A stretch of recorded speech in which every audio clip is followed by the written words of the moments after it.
A catalyst for forming the Mason Kiwanis Club was John Zopp. He was a new resident of Mason, and he was establishing a legal business, so he had to go to Lebanon, the county seat, for court hearing. He met with attorneys and a variety of other people. He discovered the Lebanon Kiwanis Club. After attending a meeting, he thought, well, maybe Mason could have a club, and the Lebanon Kiwanians agreed to sponsor the club. John met with Mason business leaders about starting the club, and when the 25-member requirement was met, the Lebanon Club helped with expenses to launch the club under the auspices of Kiwanis International.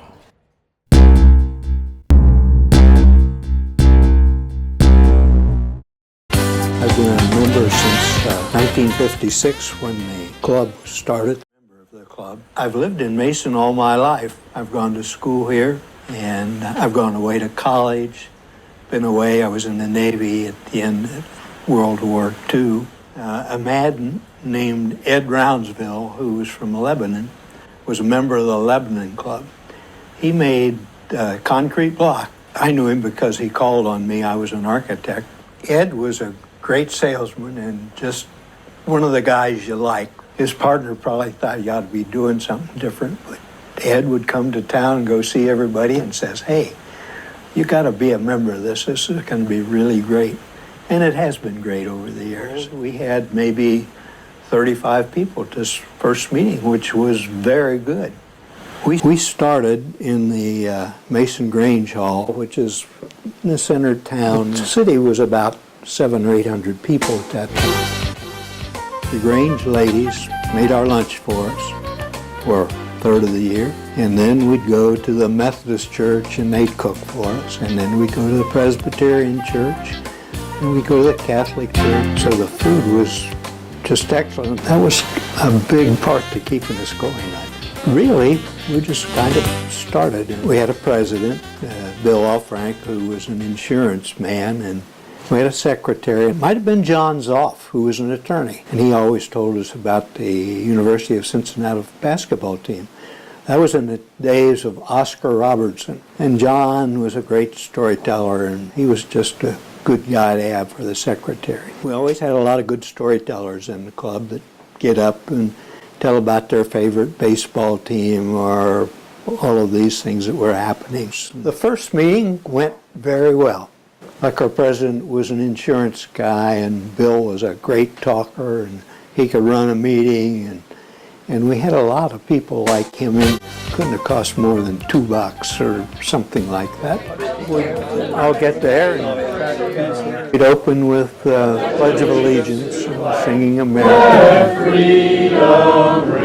Then we'd have a prayer before lunch. We'd eat for half an hour or so, and then we had a program. Kiwanians used to be mostly business people who gathered together to make money to give back to the community. In the early years had a chicken dinner where they roasted chickens out on WLW Farm. Bob Miller, who ran the programs and was the announcer for WLW on Everybody's Farm, he says, let's barbecue some chickens. My dad got me involved in that as a youngster, making iced tea with a garden hose in a big barrel. I don't think we could meet sanitation needs right now the way we did it then, but they had a great fundraiser. They did some broadcasts from there, and they were so successful because they would announce these chicken dinners on the radio. WLW had an ear of corn with a microphone in it. It talked about anything. Earl Neal was the farmer, and they'd come to the farm and they'd talk to Earl about how many cows he was milking that day and how the chickens were doing, what his wife was doing, and it was a very popular program. Avalon Time originated in the studios of the Nation station and has reached you through the National Broadcasting Company. All the wives helped, and it was just a big deal. And that was before my time as a Kiwanian. That was from my time as a youth getting involved in it and enjoying every minute of it. Time passes and things change, and so they had their pancake days, which they've had since the beginning. Pancake Day, which was always the second Saturday in November. We tried one year to make it the first Saturday in November, Happened to be before the election, and we had politicians show up all up and down the place, which was not what Kiwanis is about. So we made it the second Saturday, and it works very well. If they come now, they want pancakes. We were lucky if we netted 7,000. And then these two women, Janet Dane Nelson and Tracy Carson, took over. And they were absolutely visionary. Every year it got a little bit better, a little bit better. They went after these major sponsors, the advertisements. They went for the posters and the big banners and everything. In 2014, I think we've netted 20,000. I remember one woman that left and she said, "Those were the best pancakes I ever had. They were better than Perkins." Which was strange because we got the batter from Perkins. Every penny of that goes back into the community. We were so able to help so many more people because of the money that they brought in. We serve roughly about 1,500. The interesting thing about both our major fundraisers is that we never have any trouble getting people to work. It's amazing how much camaraderie there is. In Kiwanis, I pretty much held every office. Eventually that involved golf outing, which really wasn't a forte since I didn't play golf. Our president at the time was Ray Wilt. He enlisted the help of Jack Flaherty. They were looking basically to raise scholarship money. Now, the question was, how are we going to pay for it? At that time, there was nothing around. They enlisted the help from Dick Craig over at Jack Nicklaus Golf Course. Dick suggested a golf outing, which was something totally foreign to me. They presented it to the club, and it was a fairly contentious vote to get it started. At that time, we were saying that we were going to try and have a couple scholarships. What that evolved into was renewable scholarships. Well, they basically proposed that they were going to have two scholarships at $1,000 each, and they would last for 4 years. So that meant they were committing $8,000. And I can tell you right off, I voted no against it because I said you can't offer $8,000 in scholarships and not have any money. You got to get the money first and then offer the scholarships. And we had enough money in the treasury that if it all went kaput, we could still pay it off. And actually the first year, with terrible weather and all, we raised about $7,000, which came close to the commitment that the club had made. We really had every member of the clubs involved in it. Of course, I did serve on the committee, even though I wasn't in favor of the thing to begin with, and did that the second year. And Jack Flaherty has a habit of getting things started and passing them off to somebody else. He told me, he says, "Dick, you did a good job of organizing 2 or 3 of these things. Why don't you just take over and chair the golf outing next year?" So I did that, and then that went on for 24 years. The last 4 years, I think I chaired it, we were close to 30,000 or over. Had a fantastic crew of people that helped with the golf outing. It wasn't me being the chair, it was the people that we had working there. That was kind of the beginning of the 2 parts, the golf outing and the scholarship foundation. So we decided to have 2 $4,000 scholarships that's renewable $1,000 a year for 4 years. And now for this coming year, in 2015, we will be going to 4 $1,500 scholarship grants renewable for 4 years and $1,000 renewable for 2 years for a community or technical college. I had the personal goal of always trying to increase the amount of funds we raised. And, you know, we got up to peak levels of over $30,000 a year for a few years, but it just wasn't sustainable. There was enough money put into the foundation eventually that it was necessary to make it its own entity. As the funds began to accumulate and we realized that we didn't need to keep $50,000 or $100,000 in the Kiwanis Club coffers, because those funds are basically under the control of Kiwanis International. We are a division of Kiwanis International. So we felt at that time, as they grew, needed to be separated identified in a separate entity, does not have the Kiwanis name on it, although we are definitely Kiwanis affiliated. There's a little more involved than just handing out scholarships. It gave me the idea that these scholarships could develop into a fund that we could keep building on. You know, we didn't have to give away every cent from the golf outing that we raised. We could start putting that into a fund so that we could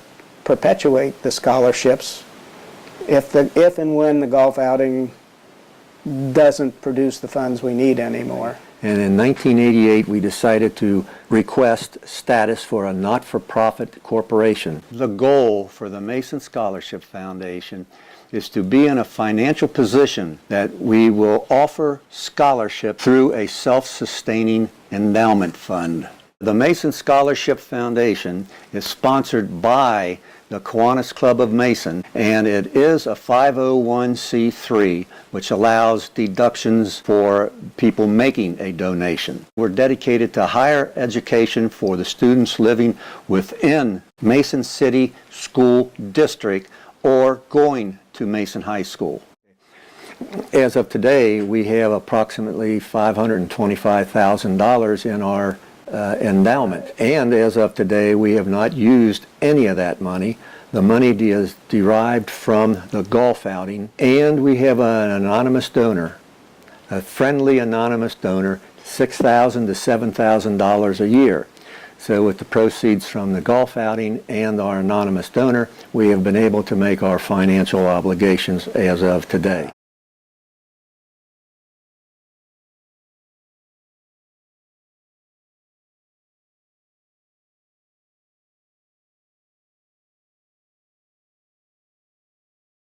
We needed to have those funds audited, and audits are expensive. The other thing, we had enough money in there, none of the board of directors really wanted to be liable for that, so we wanted to have insurance. So we found out that, you know, if we do these things, we were running into some significant expenses, and we wanted to keep all the money available for the scholarships. So Warren County Foundation was starting at that time, and it gave us an opportunity to have someone else invest those funds where they could grow. They managed the funds, which took the onus off of the board of directors, who was just buying CDs and trying to manage it very conservatively. So that eliminated a lot of the expenses, and I think it's been a great coordination combination. It would exist on its own, and that was kind of the intent, I think, originally from Mike Sada those 40 years ago. One of Mike's goals that he wanted to see was a fund that would run in perpetuity. Funds have built up significantly. I don't know if they'll ever get to my pie in the sky of $1 million. But as I say, the original golf outing was totally for scholarships. That's not totally the case anymore. The Kiwanis Club board then decides how much of those funds that the golf outing raise goes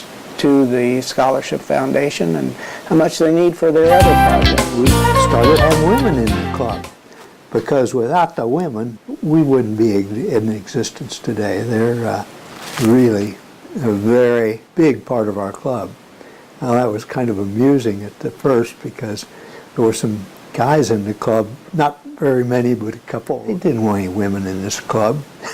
And so they're not in the club anymore. And the women, they really do a great job in the club. I had just passed the bar and been sworn in, and Tom Shackelford and Mitch Bonham invited me to join Kiwanis. The first day I walked into Kiwanis, I felt welcome. I did have the one elderly man who said, well, but Dee, if women are allowed to join Kiwanis, what would my wife say? And I just am so proud to say, as all of the wives and husbands, I consider friends. I can remember one time when they put something on the board about the first woman president, and they showed me, and all the wives cheered. And it was great. It was interesting. I would look at the speaker, and every time I would glance around the room, somebody'd be staring at me. And when I joined, they told me there were two things that are required. One was to attend 12 meetings a year or be out. The other one was you are obligated to bring a program at one time during the year. And I still believe in those two. So it was, maybe 10 years before I became president. It was fun. We didn't have the happy dollars and sad dollars then. I'll give $1 for Jean's mustache. Oh, happy dollars and sad dollars came about through a woman named Nance. She came in from New York. She said that's what they had up there. If you want to brag about something, that's fine. If you have something you're concerned about, that's fine. You put in $1. The only problem with that is the jokes are now gone, but we could use the money. That's part of the operating budget. There are times when I stood up there and I felt like a straight man within a room full of comedians. Nobody said anything about my mustache. When I took office, there were 25 members that would come to the meetings, and I am proud to say that when I finished my term, we had over 50. I think it was because it was relaxed, it was very casual, and they enjoyed each other. How did the Kiwanis get involved with recognizing student athletes? It was started by Jack Flaherty and his son Duke. They decided, being Kiwanians, hey, let's recognize the football teams. And then eventually Jack asked me to help him. It was mainly leaned towards recognizing football players. So when I took over, the first thing I did, I went to Scott Stemple, the new athletic director, about expanding the program to other sports. I told Scott, from now on, you pick the programs. Puts an emphasis on athletes or athletic teams that don't play in front of big crowds, like cross country. They run out in the woods and the creeks and nobody's watching them. So he uses the Kiwanian program as an opportunity to recognize student athletes that don't get recognition. And we bring both girls and boys teams. You don't have to be a state champion, it's just who the school picks. There are so many things we do.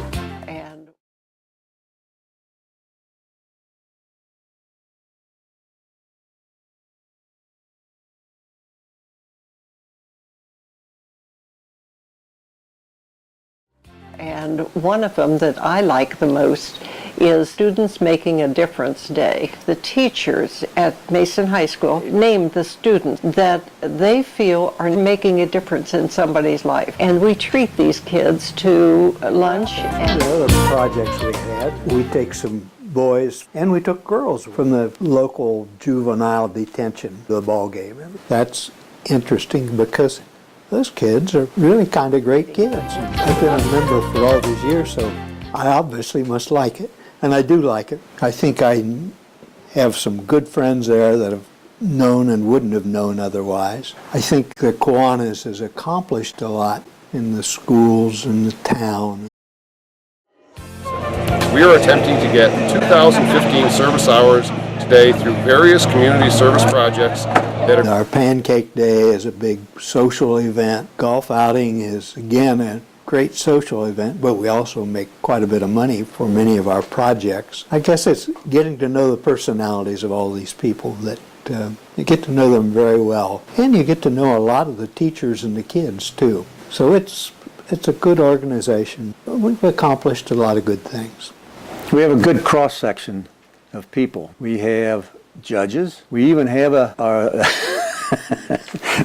we even have Digger Odell, our favorite undertaker. before I became president, my daughter had been diagnosed with non-Hodgkin's lymphoma. She went through 6 years of chemo, and then she had a bone marrow transplant. I was getting ready for Kiwanis one Thursday, and I got an urgent call from the hospital saying, come quick, she's taken a turn for the worse. I called and left a message with somebody that I was heading up to the hospital. The road from Mason to Columbus is very long and very tiring. It's amazing when you don't know what you're going to find at the end. And I was going up 71, and all of a sudden, I got this feeling of peace, just peace, like over my head. And I found out later that it was because at that moment that I got that feeling, everybody at Kiwanis was praying for my daughter.